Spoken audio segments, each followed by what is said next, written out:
વરસાદ, ચા અને ગરમા ગરમ ભજીયાનો મોસમ. પરંતુ મારી પાછળ તો તમે જોઈ શકતા હશો કે સરસ મજાનો મોસમ છે. પરંતુ આ બધાની વચ્ચે ઘણા બધા એવા પણ વિસ્તારો છે કે જ્યાં વરસાદ ઓછો થવાનું નામ નથી લઈ રહ્યો, અને ઘણા બધા એવા વિસ્તારો છે કે જ્યાં હજુ સુધી વરસાદનો છાંટો પણ નથી પડ્યો. આ મહત્વની વાત તો એ છે કે અત્યારની જો પરિસ્થિતિની વાત કરવામાં આવે તો ગુજરાત સહિત ભારતના મોટા ભાગના રાજ્યોમાં સારા વરસાદની અનુમાન લગાવવામાં તો આવી રહ્યું છે, પરંતુ થઈ શું રહ્યું છે? થઈ એવું રહ્યું છે કે એકાદ ભાગમાં બહુ વધારે પડતો વરસાદ છે તો બીજી બાજુ કોરું ધાકડ જેવું છે. હવે જે વિસ્તારમાં હજી સુધી વરસાદ નથી પહોંચ્યો તેની વાત કરી રહ્યા છીએ.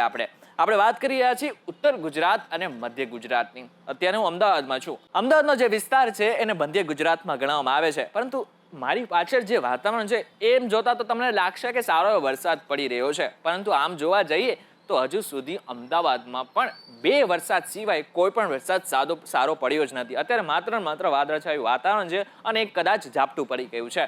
એમ કહેવાય ને કે રસ્તાઓ ભીના થયા છે એવું વાતાવરણ છે. પરંતુ આ બધાની વચ્ચે હજી મધ્ય ગુજરાત અને ઉત્તર ગુજરાતમાં પણ ખાસ કરીને સાબરકાંઠા અને બનાસકાંઠાના જેટલા પણ ગામો છે ત્યાં સુધી હજુ સારો વરસાદ નથી પડી રહ્યો. હવે બીજી બાજુ જો સૌરાષ્ટ્રની વાત કરવામાં આવે, સૌરાષ્ટ્ર અને દક્ષિણ ગુજરાતની વાત કરવામાં આવે તો પોરબંદર, દ્વારિકા અને આની સાથે સાથે જુનાગઢ, આ બધા જેવા વિસ્તારો છે કે જ્યાં અતિ ભારે વરસાદ પડ્યો છે.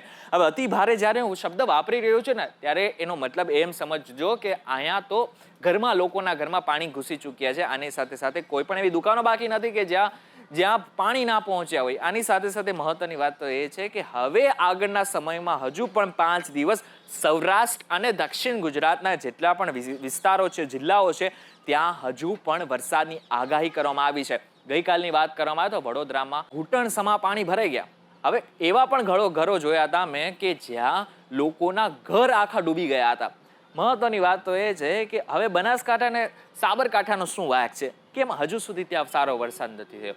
જો હવાની દિશાની વાત કરીએ તો હવાની દિશા હજુ સુધી અનુકૂળ નથી ગણી રહી.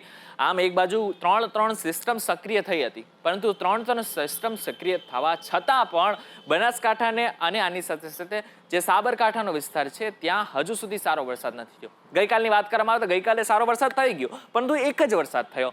બીજી બાજુ જોવા જાય તો જ્યાં કચ્છમાં એમ માનવામાં આવતું હતું કે એક સાથે સારો વરસાદ નથી થતો, ત્યાં ગઈકાલે એટલો વરસાદ આવ્યો તો લોકો નાચી રહ્યા હતા. પરંતુ આ બધાની વચ્ચે એક વસ્તુ સમજી લો કે આવનારા જે 10 દિવસ છે, આવનારા આગામી 10 દિવસો છે, એટલે કે 5 તારીખ સુધી, આવનારી 5 ઓગસ્ટ સુધી, હવે આવનારા સમયમાં જે બનાસકાંઠા, સાબરકાંઠા, ઉત્તર ગુજરાત અને મધ્ય ગુજરાતનો વારો છે. મધ્ય ગુજરાતની જ્યારે વાત કરું ત્યારે અમદાવાદ, આની સાથે સાથે ફરી એકવાર વડોદરાથી ઉપર ઉત્તર ગુજરાતની ખેડબ્રહ્મા, બનાસકાંઠા, સાબરકાંઠા, આ બધા જ વિસ્તારોમાં હવે આવનારા 6 મહિના 10 દિવસની અંદર સારો વરસાદ થશે. રેડ એલર્ટની વાત કરવામાં આવે તો હજી પણ રેડ એલર્ટ જો દક્ષિણ ગુજરાતમાં હજુ પણ છે, એટલે કે મુંબઈથી આવતા પવનો હજી સુધી જે દક્ષિણ ગુજરાત છે ત્યાં પહોંચશે ને ત્યાંથી વધારે પડતા વરસાદની આગાહી કરવામાં આવી છે હવામાન વિભાગ દ્વારા. હવે જો હવામાન નિષ્ણાંતો માનીએ અને આની સાથે સાથે જો આપણે હવામાન વિભાગની આગાહી માનીએ તો આગામી સમયમાં મધ્ય ગુજરાત, ઉત્તર ગુજરાત, દક્ષિણ ગુજરાત અને સૌરાષ્ટ્ર, આ બધા જે વિસ્તારો હશે કે જ્યાં અતિ ભારે વરસાદ હજુ પણ આવી શકે છે. કચ્છની જો વાત કરવામાં આવે તો કચ્છમાં પણ માંડવી સુધીના બધા જ વિસ્તારોમાં, માંડવી અને આની સાથે સાથે માંડવીનો જેટલો પણ પટ્ટો છે ત્યાં પણ સારો વરસાદની આગાહી કરવામાં આવી છે. એટલા માટે જેટલા પણ ખેડૂતો હજી સુધી મૂંઝાયેલા છે એ બધા જ ખેડૂતોને કહીશ કે ટૂંક સમયમાં તમારા સુધી પણ વરસાદ આવી જશે.